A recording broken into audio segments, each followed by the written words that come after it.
Hello, I'm Harry Riley. Welcome to Harry's Tales. This is a true account of a visit I recently made to a nursing home. I've changed only the identity of the patient we'd come to see. It concerns dementia, and I hope it disturbs a few politicians, because it certainly disturbed me. God's Waiting Room by Harry Riley. Here in this big room they sit in rows, hour after hour, mainly women, 24 lonely patients, waiting for death. Just a small assortment of the nation's geriatrics. There's no conversation, some appear to be asleep, with eyes and mouths wide open.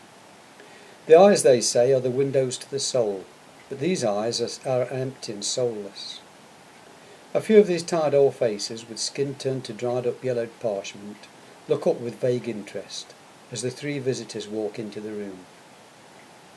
One tries to force a weak smile, but mostly their dejected expressions reflect the hopeless abandonment of a busy society.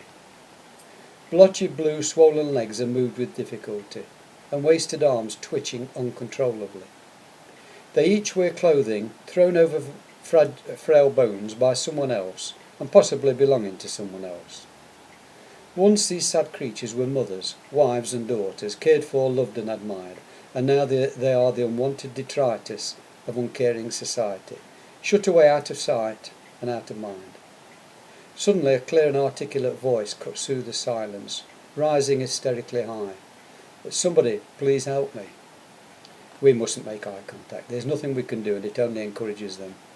Another old woman starts crying pitiably, fidgeting in her chair, and then she screams out repeatedly for a nurse. Now there's coughing and choking as half-dead bodies are disturbed by the noise and start to writhe about. Wheelchairs begin to spin around aimlessly as their occupants frantically jerk into furniture. This is harrowing stuff, a vision of purgatory. Two hard-pressed nurses run in, wearing full-body plastic aprons, and their stressed-out voices try to quell the uprising. Unwanted and unobserved, a television has been left switched on in a corner, with the sound turned down. We've come to see a woman in her 70th year. She has dementia.